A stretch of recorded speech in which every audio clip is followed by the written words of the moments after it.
在貴州睢陽的茫茫群山之中，竟藏着一座建在100米石柱頂端的房屋。它三面臨空，崖壁如削，唯有一條近乎垂直的險境可抵高處。更令人驚嘆的是，房屋旁矗立着2座神奇的山峰，形如刀劈斧鑿，對峙而立。而最讓人屏息的是，雙峰之間竟懸着一座近乎腐朽的鐵索橋，木橋板已斑駁殘破，看上去搖搖欲墜，走上去肯定是雙腿發軟，必是步步驚心。究竟是何人會在此絕險之地建橋築屋？今天就跟着鏡頭，我們去一探究竟。大家好，我是阿樂，我現在來到貴州睢陽的大山裡面，那座神秘的小房子，它就在我身後的這座大山之上。我們走上去應該需要1個小時左右。好，現在我們就開始上山。我們從這裡走上去，一路全是這種鋪裝好的石梯路，特別的好走。我在這個路的邊上啊，發現了很多野果，它這個是可以吃的，你們看，這個是火棘樹，都紅了。我吃一個試一下，它這裡吃的有點澀哦。這邊還有一大片。最近不是在荒野求生嗎？他們荒野求生呢，就可以吃這個用來充饥。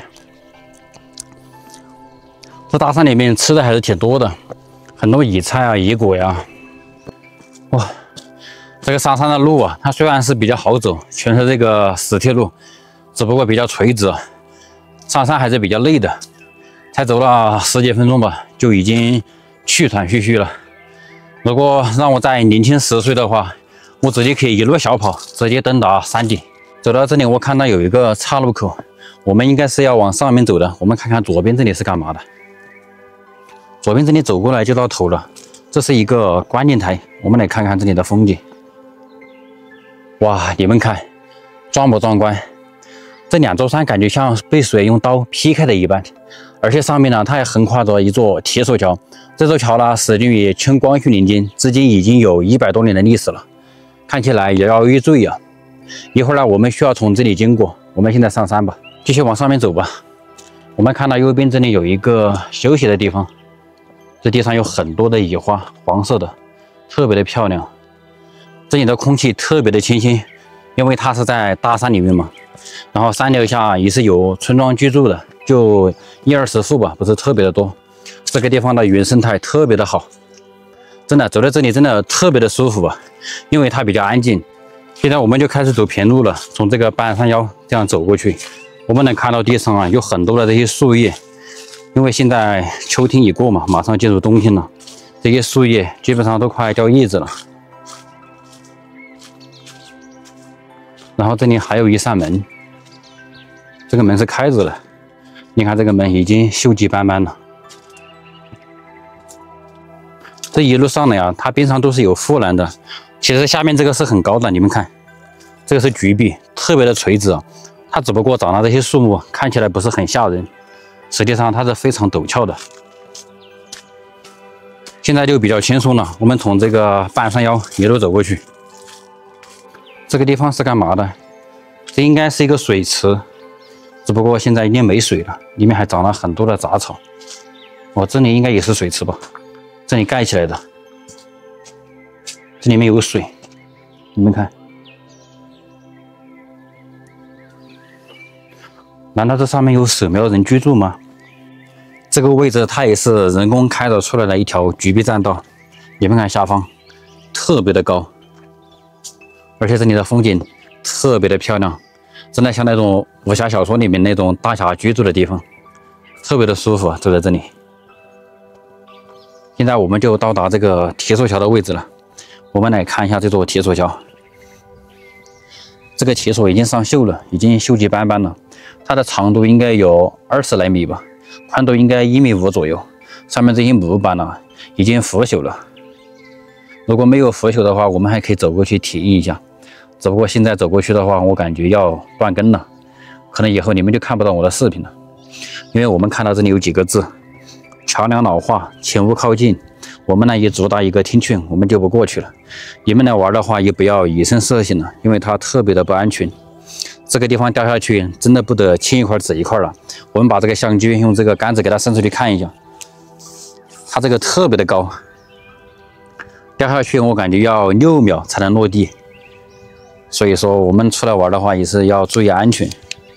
但是我也很好奇啊，它這座橋这個鐵索啊，在100多年前他們是怎麼給它拉過去的？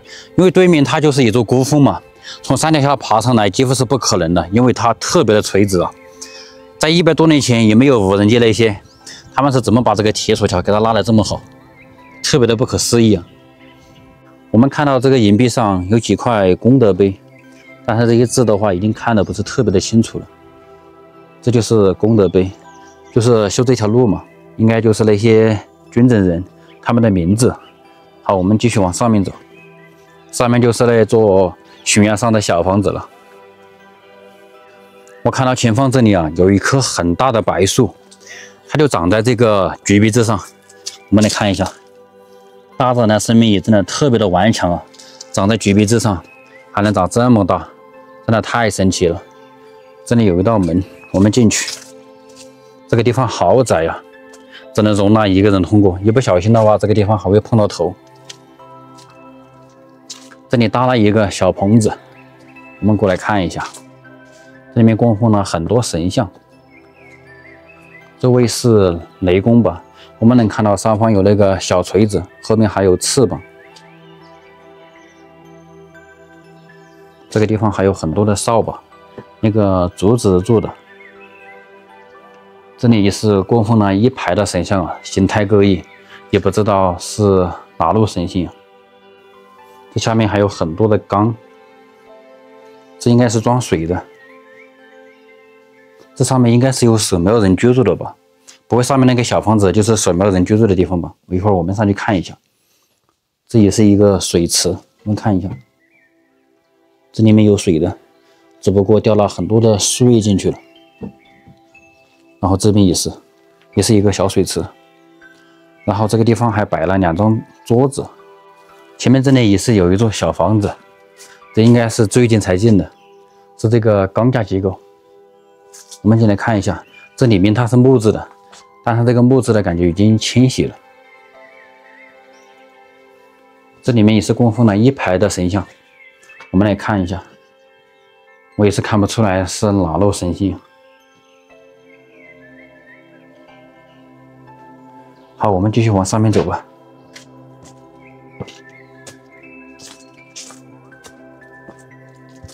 这一路走過來啊，全是這種絕壁棧道，下面就是懸崖絕壁。你看這四周，就在這種群山環繞的大山裡面。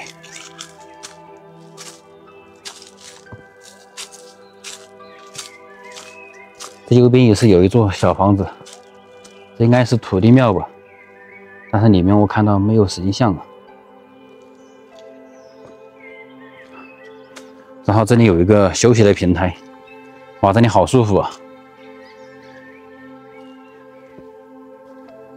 然後上面就是小棚子了，我們上去看一下。現在我們就上去看看懸崖上的那座小房子，它就在前方的孤峰之上。你們看這個路啊，特別的險峻吶，兩邊都是絕壁。好，現在呢，我們就上去。說實話，走在這上面呢，還是有一點點嚇人的。只不過它是修好的這個石梯路。因為兩邊就是絕壁嘛，看着有點引花腿腳發展的感覺。還好邊上有這些樹木，我們就可以扶着樹木再慢慢的上來。上面這一段路啊更垂直了，我真的很佩服啊，當初他們修這條路的人，硬生生的在這個絕壁之上開鑿一條路出來。要不是他們修這條路啊，我們還上不來。哇，快要上去了。應該還有個幾米吧。哎呦，真的說實話，還是有一點點嚇人。哦，它邊上都有護欄的。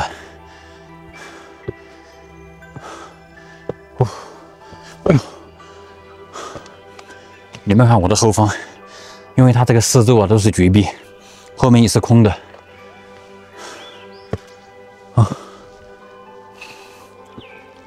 哎呦，我現在終於上來了，真的腿腳有一點點發軟了。哦，現在我們來回過頭看一看這條路險不險峻，真的特別的垂直啊！我真的很佩服當初修路的這些人，他們能在這個舉壁之上硬生生的開鑿一條路出來。如果沒有他們開鑿這條路的話，我們還上不來，真的太佩服他們了。我們再來看看上面這座房子，這個冰上也是巨壁啊，因為它整座房子就建在這座孤峰之上，四周都是巨壁。這裡還有走廊，但這個比較窄，應該有30公分吧。邊上也是有護欄的。現在我們到裡面去看看這座房子。這裡面供奉的是神像，我還以為這上面有人居住了，就是那些修行人啊或者守廟人居住的。原來這上面供奉的是觀音跟宋财童子，他能把寺廟啊建在如此高的地方，肯定是有說法的。在這裡呢，我也祝願大家平安富貴，仙雲常伴。我們再來看看外面，因為這個地方比較高嘛，這外面的風景也是非常的漂亮。你們看，還有一條盘山公路從這裡通上去的。你們看这個四周真的是群山環繞，特別的漂亮啊！這裡，你看今天的雲海也是比較漂亮。我們再來看看這個冰上，這下面真的特別的高。這座寺廟就建在這座孤峰之上。我們把這個運動相機給它伸出去看一看，因為我們這個杆是可以延長的。我人是站在這個護欄裡面的，人是站在安全的地方。我們把這個相機伸出去給大家看一看，因為它下面真的特別的高。當時他們把這些建築材料啊搬到這個上面來，也是特別的不容易啊。因為我們上來的時候能看到，這一路上來全是小路，那個小路也是他們修出來的，鋪的石梯路。特別是這條路，當時不知道費了多久的時間了，多少人力才把它開鑿出來，真的是太不容易了。朋友們，現在這個地方呢，我就探索完成了。它這上面就是一間小廟，並沒有人居住啊。只不過這個地方真的像武俠小說大俠居住的地方，因為它就建在一座孤峰之上，四周都是懸崖巨壁，特別的險峻了。你們看這個四周的風景，特別的壯觀漂亮。現在呢，天也快黑了，我也要下山了。今天的視頻呢就分享到這裡了，感謝大家的收看，我們下期再見，拜拜。這一陣風